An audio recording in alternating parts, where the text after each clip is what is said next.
Hey yo guys, what's up? Welcome into Juno Talks Ball. Hope everybody's doing okay. I hope you guys are holding up. Obviously, Manchester United has just lost to Manchester City, um, 3-0 in a disappointing result, but at the same time an expected result. Manchester United has not been good enough this season. Obviously, there's many things going on at the club, but it's just not good enough for Manchester United, in all honesty. However, as a Manchester United fan, I don't see myself calling for Eric Ten Hag's head, man. I mean, we've been here before. Ole Gunnar Solskjaer, we've been here before. Jose Mourinho, we've been here before. Louis van Gaal, we've been here before. The, there's just no point in calling for his head. All that's going to happen is these players are going to have a new manager bounce, and in a season or two's time, we will be back here. So I'm not calling for his head. Um, I think Erik Ten Hag needs 4 seasons at least. And in those 4 seasons, I think, like with what happened with Arteta, I think players need to move out that don't deserve to be there, that's been there too long. And Erik Ten Hag needs to, even if Erik Ten Hag just brings in a new crop of players, in in 2 more seasons time, we can move people on like Harry Maguire, Johnny Evans, people that's been here. I mean, even Rashford and Bruno. We can just move on those players and get a completely new dressing room. And then Erik Ten Hag gets sacked. I'll be like, okay, chilled. At least the squad has been rotated, and it's not the same team that basically is there from 2 seasons ago. Yes, it's not exactly the same team, but there's still players in the dressing room that are still there that I would like to see move on. Um, about the game, I mean, Manchester United today, we actually tried to play a fraction of what I'm assuming Erik Ten Hag wants to do going forward. You saw the amount of times we were playing out from the back today. It was crazy. Like, we did it um, up to a certain point, and then it just goes back to another, and we kick it downfield. But that's because we haven't been practicing it enough this season. You saw it against Arsenal. Against Arsenal, it was top tier. Against Arsenal, it was top tier. But against Arsenal, we did have a different backline. It was, yeah, the injuries is also messing it up. But regardless of that, I still think Eric Ten Hag should have been pushing it through. He should never have dropped it. He dropped it in the last couple of games. Um, and I just don't think he should have ever dropped it. I think no matter who is playing, we need to be playing the same way. We need to be playing the same way. And this is what fans are saying. You are There's no style of play. There's no style of play. He's just going for results. He has been result driven over the past couple of games. But this game, he's obviously going for the result, but he's also trying to play possession based football. And why against Man City? Why hasn't he been trying to do it for a bit longer? I don't get it. I don't get it, man. He needs to explain that to me. You also need to explain why Bruno is playing on the right. He also needs to explain why Bruno is playing on the right. In my personal opinion, Bruno needs to be dropped, man. That right hand side. But if you think about it, that right hand side doesn't matter who's playing, whether it be Sancho, Anthony, Bruno. It hasn't been good. It hasn't been good for a long, long time. The last time we had a decent right winger was Valencia. Last time we had a decent right winger was Valencia. I don't think anybody that's played there has been good. I mean, we had Juan Mata. When Juan Mata played there, he was right. Juan Mata was better than what we have there at this moment in time, which is crazy because we've basically spent like 90k on the right hand side and we still don't have a solution. That's absolutely mad. I mean, if you include Bruno, how much did we pay for Bruno? Was it? It was a long time ago. Uh, did we? Was Bruno like 25? I don't know. Doesn't matter. Doesn't matter. If Bruno's out on the right hand side, plus Sancho, plus Anthony, um, that's over 100k. That's over 100k. In my personal opinion, I don't understand why Mount is not playing on the right hand side. I mean, Mount's done it there for Chelsea numerous times. He's done it there for Chelsea numerous times. I would rather see Bruno playing in that number 10. If we have to play him in his position, man. Play Mount out on the right because Mount can get up and down the field. Mount can put in good crosses. I just don't get Erik Ten Hag sometimes. He needs to explain this stuff to me. I'm not Erik Ten Hag out. I do think he can turn it around, but he's just making mad, crazy decisions at the moment, guys. Um, at least we saw them trying to play today. At least we saw them trying to play, even though the result never went our way. It's almost like he was like, yeah, at least you can see Manchester United trying to play football. Onana he had a brilliant game, man. And to say that he had a brilliant game and we conceded 3, I mean, just says everything about the game. It just says everything about the game.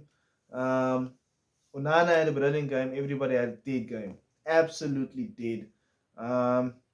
Eriksen was alright. You know, Eriksen, he's just a good footballer. He's always going to be alright. He's never going to be poor.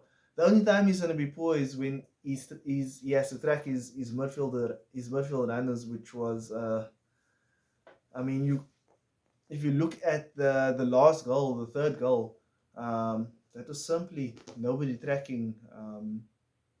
What's his name? Foden.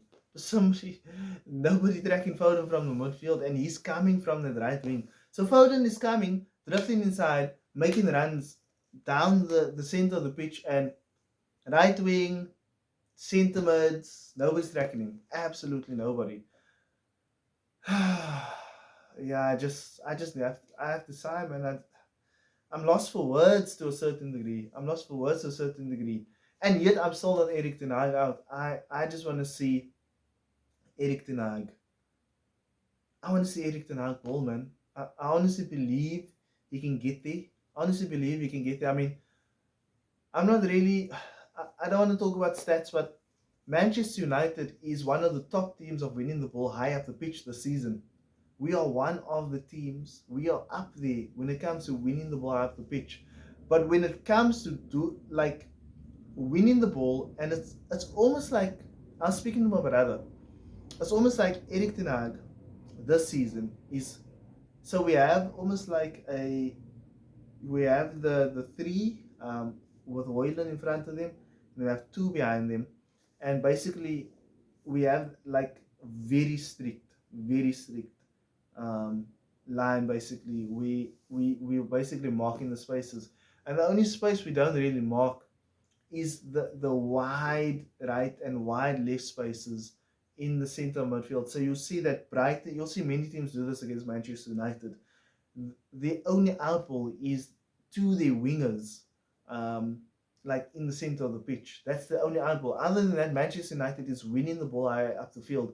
And what Erik Ten Hag is trying to do, he's trying to play counter-attacking football in the final third of the pitch.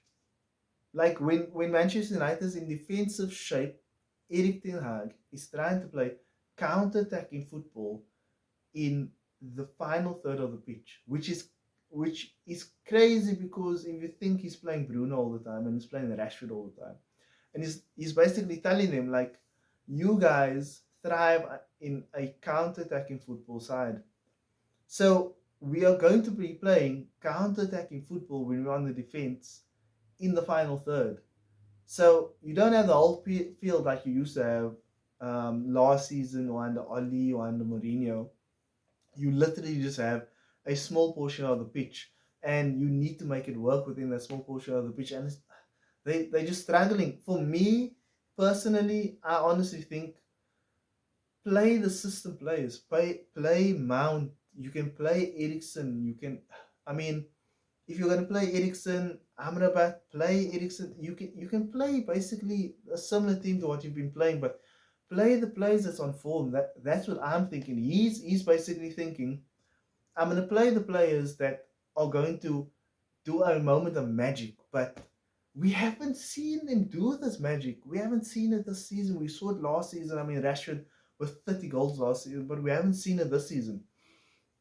And I just don't know when Erik Ten Hag is going to be dropping Bruno, be dropping Rashford, playing Mount. Honestly, Mount never had a great half, but in all honesty, nobody on that field had a great half. But at least you saw from Mount when he had the ball, you saw him playing the 1-2 passes. You saw him trying to knit things together, which Bruno doesn't do.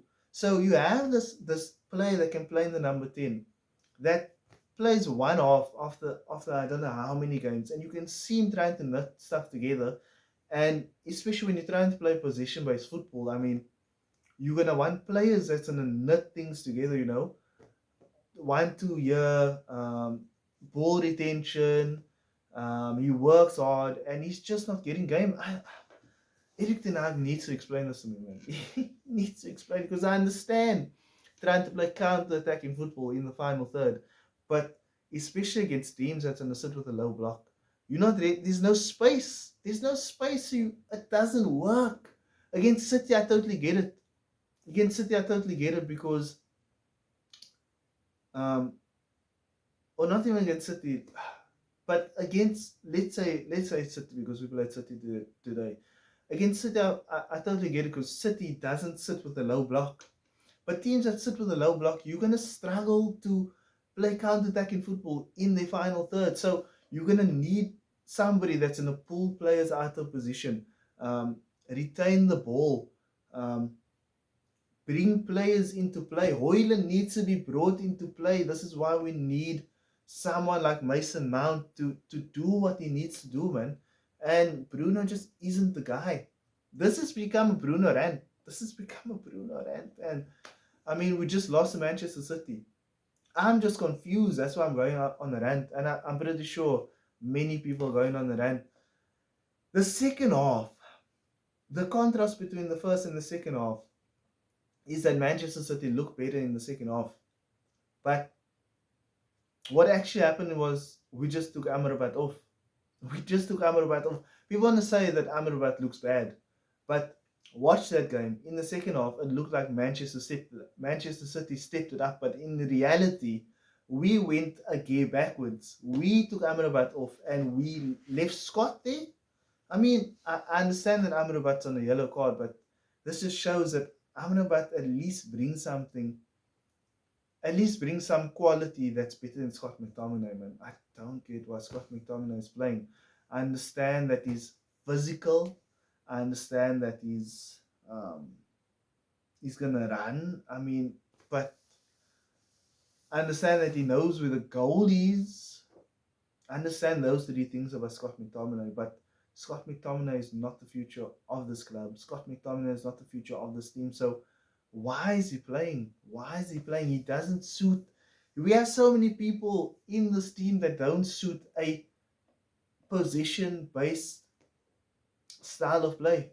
So many people, guys. It's insane. Scott McTominay, Bruno Fernandes, Rashford. You can even go maybe to the centre backs. I think Maguire is alright, but to a certain degree he doesn't. But at the same time, you then need to look at the club, because Erik Ten Hag was crying out. He was crying out for centre back, and he got Johnny Evans. He got Johnny flipping Evans. I mean, I think in a position-based team, Johnny Evans is actually, he might be better than Maguire, just because Maguire has his strengths. Maguire is good at taking the ball off the field, but in terms of passing, I think Johnny Evans is slightly edges Maguire, but it's comparing shite versus shite. I mean, like, really, guys. Anyway, I wanna give a couple of shout outs. I want to give a shout out to Phil Foden. I want to give a shout out to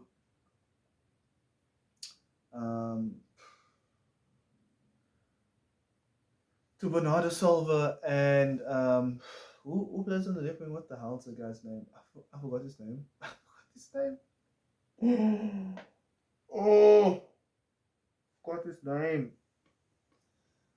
But Phil Foden, like City's wingers, I can't believe. Oh, Jack Grealish. I can't believe I forgot Jack Grealish's name. Jack Grealish, Phil Foden, and Bernardo Silva. Holy shit, man. Holy shit. Bernardo Silva is basically doing Kevin De Bruyne's job. And those wingers, United was playing narrow, especially in the first half, and those wingers they were just making stuff happen. And you look so City have wingers that are making stuff happen in conjunction with the number 10, because Bernardo Silva, he was playing as an 8, but he was playing as an 8, but obviously the ball was high up the pitch, so he was playing like quite high up the pitch like a number 10 would. And they were just brilliant, those three players. They were absolutely brilliant. And you look at Manchester United, with our players, we are nowhere close. Bruno on the right wing, Rashford on the left. In comparison to Phil Foden and um, and Jack Grealish. Why am I forgetting his name all the time? I mean, it's night and day, guys. It's night and day. That comparison, our wings to their wings, just it says it all. It says it all. I feel like I'm dragging this video on. Anyway, guys, please like and subscribe. I really do appreciate every single one of you that click on my videos, that watch my videos. So leave a like. Let me know what you guys think down in the comments below. And I'll see you guys in the next one. Peace.